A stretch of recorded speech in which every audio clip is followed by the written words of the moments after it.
In this video, I'd like to talk about gas volumes and the ideal gas law, as described in Chapter 11.3.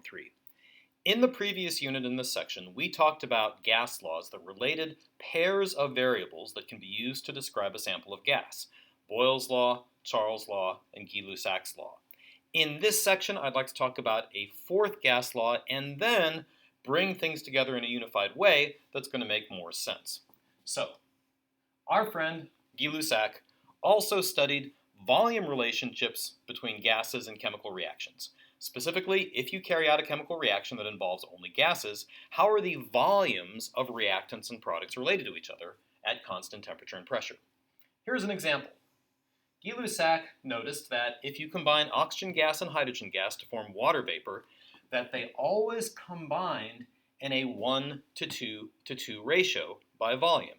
Or, stated differently, for every 1 liter of oxygen gas, you need 2 liters of hydrogen gas, and you always form 2 liters of water vapor. Interesting. Wonder why that is. Here's another example. If you combine chlorine gas and hydrogen gas to form hydrogen chloride gas, they always combine in a 1:1:2 volume ratio.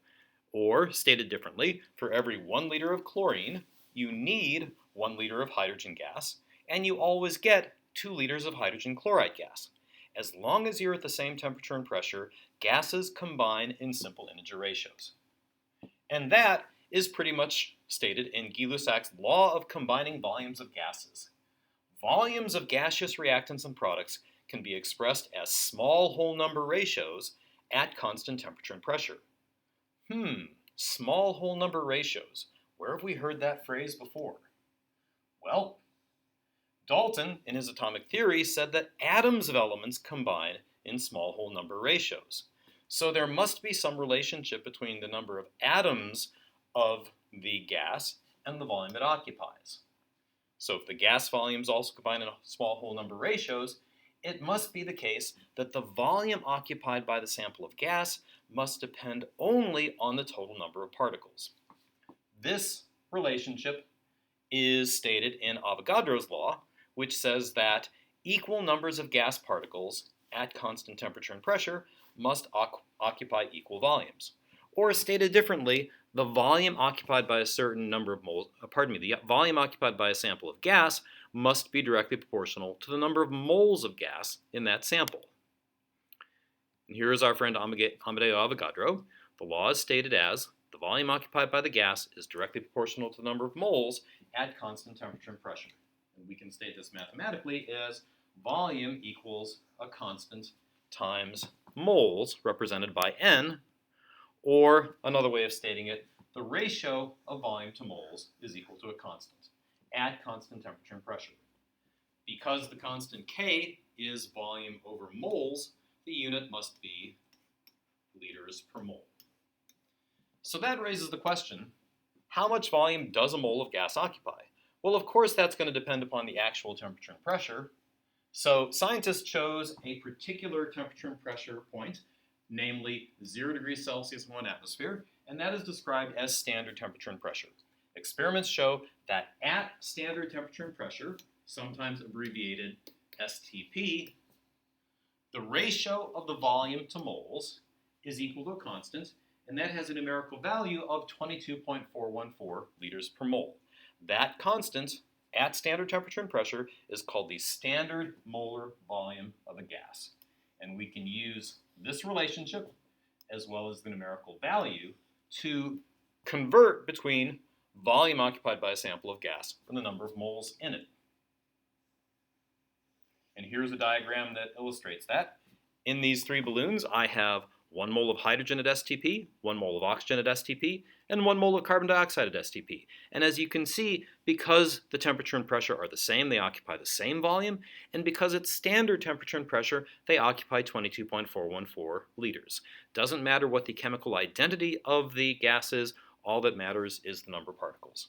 So let's do some calculations where we use Avogadro's law and the value of the standard molar volume of a gas at STP to interconvert between moles and volume. What volume does 7.08 moles of nitrogen gas occupy at STP?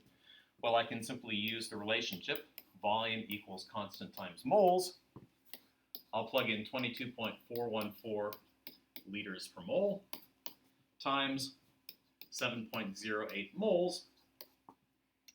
Moles cancel moles, and that gives me 159 liters as my volume occupied by that number of moles. And again, this only works because the problem states we're at standard temperature and pressure. Here's another problem. How many moles of oxygen gas are present in 13.3 liters of oxygen at standard temperature and pressure? We'll begin with Avogadro's law, volume equals constant times moles. Here we're given the volume and we want to solve for moles, so let's divide both sides by the constant. K cancels K, and that gives me moles equals volume divided by K, or 13.3 liters divided by 22.414 liters per mole.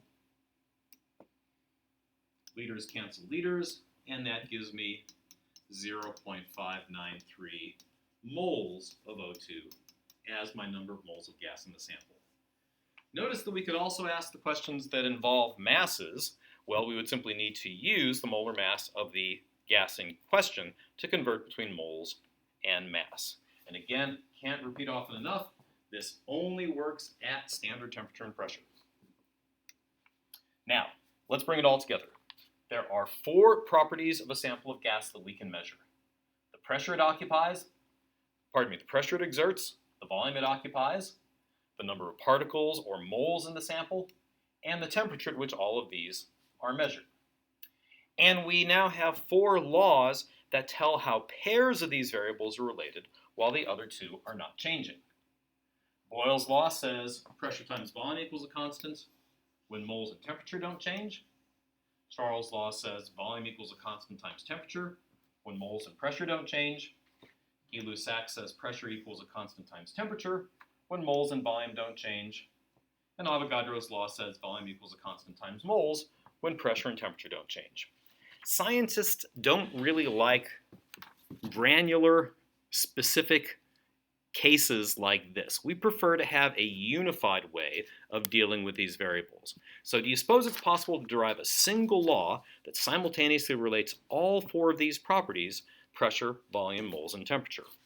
Well, let's see. If volume is proportional to the reciprocal of pressure, and by the way, that symbol there means is proportional to, and if volume is proportional to temperature, and if volume is proportional to moles, then volume must be proportional to the product of each of these, that is, moles times temperature over pressure. Well, being proportional to that expression is good, but I would prefer that it be equal so that I can actually perform calculations. Well, it's not going to be equal until the units work out, so to make the units work out, I will toss in a constant called R, and rearranging this gives pressure times volume equals moles times the constant R times temperature.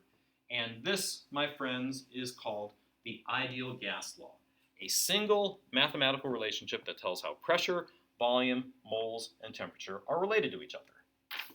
There it is. So the question is, what is R? Well, R is a universal constant called the gas constant. It never changes. Why do we need it? Well, as I said on the previous page, we need it so that the units work out correctly. So what unit in numerical value does R have? Well, if I take the ideal gas law and rearrange it to isolate R, I get R equals pressure times volume over moles times temperature, which suggests that if I had a sample of gas for which I knew the pressure it exerted, the volume it occupied, the number of moles of gas, and the temperature, if I simply plug those in, I could calculate the value of R. Do I know the volume occupied by a certain number of moles of gas at a certain pressure and temperature? Yes, I know the standard molar volume of a gas at standard temperature and pressure. So let's plug in. At a pressure of exactly 1 atmosphere is by definition 1 mole of a gas, by definition, occupies 22.414 liters, and at 0 degrees Celsius, that's 273.15 Kelvin. If I plug that into my calculator, I get a value of 0.08206 with units of liters times atmospheres over moles times Kelvin. This, my students, is the numerical value of R, the universal gas constant, with its corresponding unit. So, what can we do with the ideal gas law? Well, as you might predict, if you're given values of 3 of the variables, you can rearrange and solve for the 4th. So, what pressure is exerted by 0.569 moles of chlorine gas in a 5-liter container at a temperature of 378 Kelvin? Well, first thing I realize is, pardon me, that was 337.8 degrees Celsius. First thing I realize is I can't use Celsius, I'm going to have to use Kelvin because temperature always has to be in Kelvin. So let's just do a quick temperature conversion. Temperature equals 37.8 degrees Celsius plus 273.15 gives me 310.95, but I need to round that so that there's only 1 digit after the decimal point, and to 1 digit after the decimal point, that gives me 311.0 Kelvin as my temperature. So I'll begin by writing out the ideal gas law, PV equals nRT. Since I'm trying to solve for pressure, I will isolate pressure by dividing both sides by volume. Volume cancels, and my rearranged ideal gas law says pressure equals moles times gas constant times temperature over volume.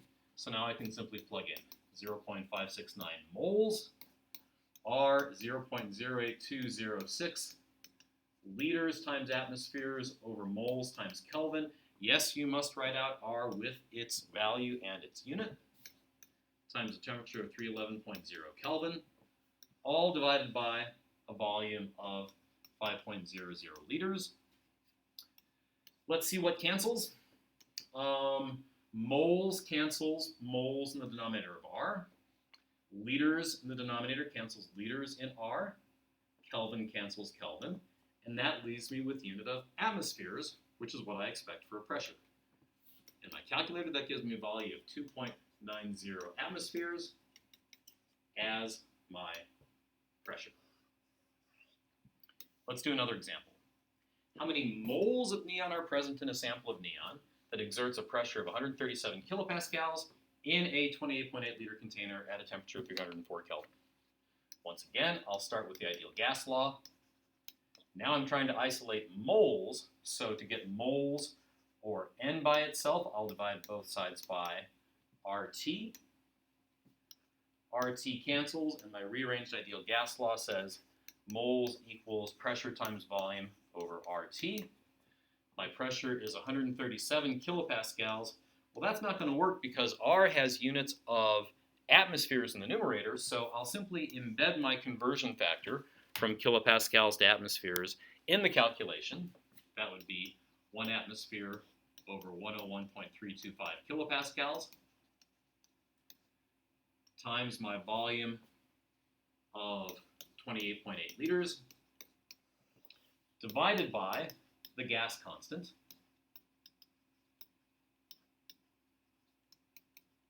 times the temperature of 304 Kelvin. Let's check unit cancellation again. Kilopascals cancels kilopascals, atmospheres cancel atmospheres, liters cancel liters, Kelvin cancels Kelvin. The unit I'm left with is 1 over moles, which is simply moles. So that gives me a final value of 1.6 moles of neon gas in this sample.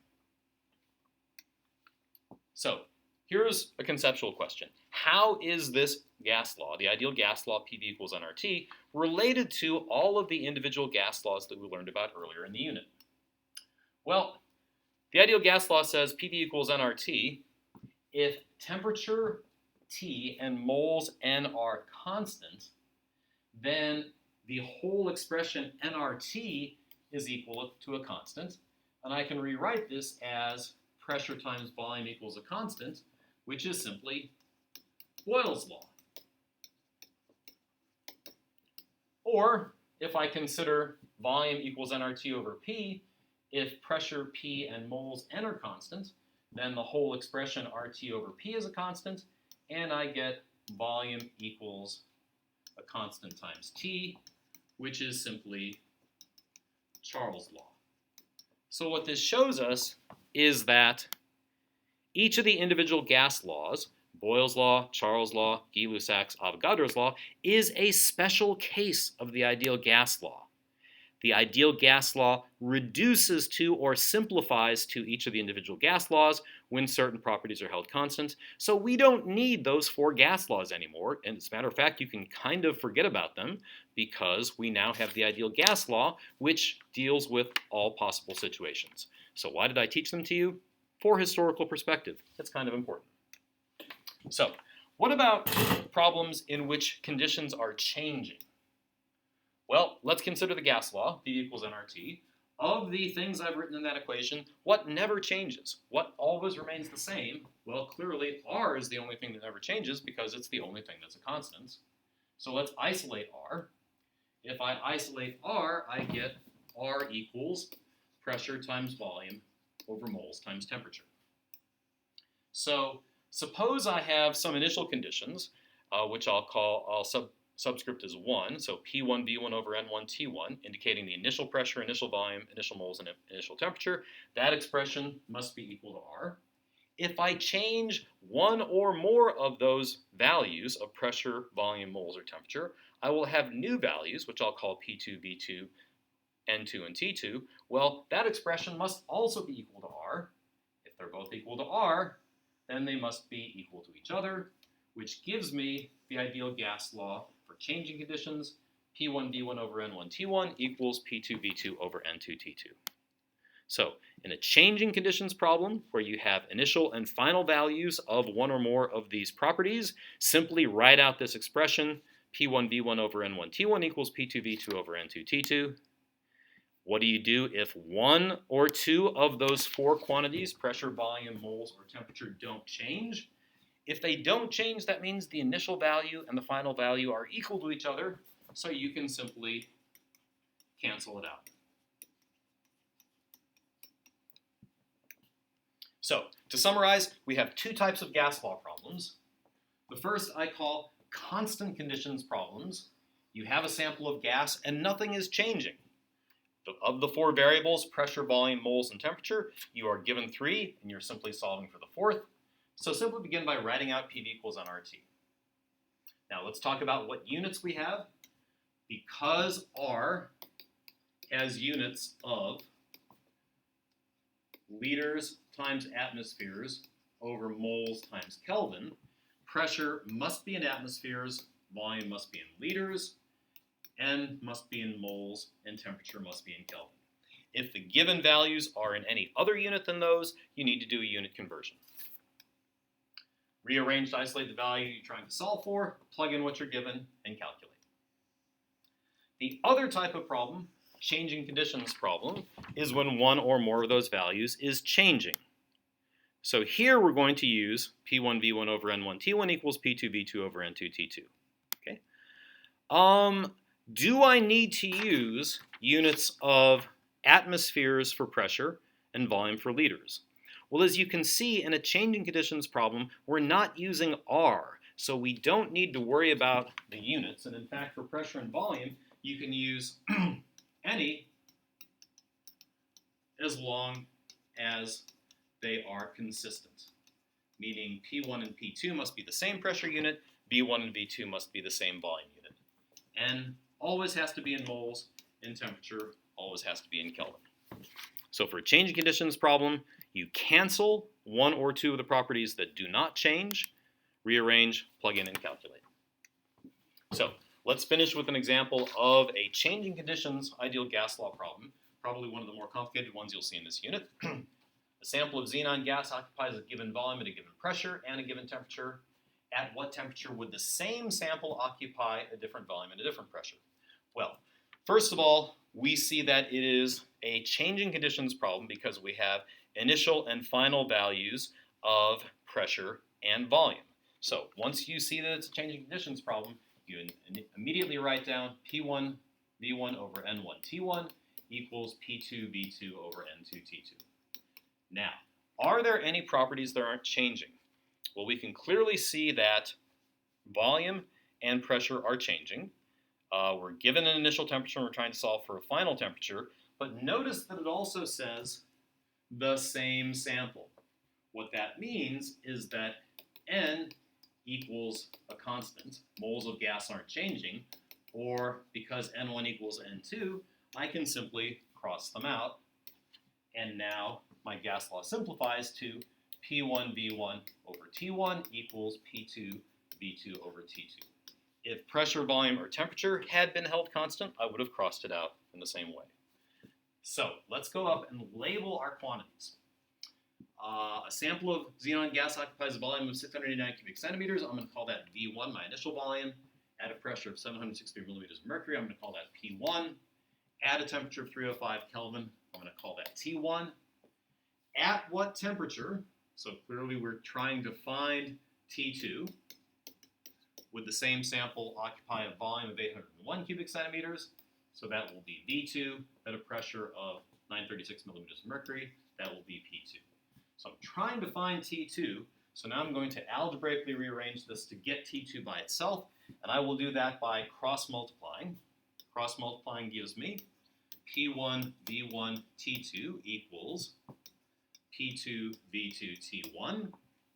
To get T2 by itself, I'll divide both sides by P1 V1. P1 V1 cancels, and my rearranged expression to isolate the variable I'm trying to find is T2 equals P2 V2 T1 over P1 V1. Now having rearranged, I can plug in. P2 is 936 millimeters of mercury. V2 is 801 cubic centimeters. T1 is 305 Kelvin.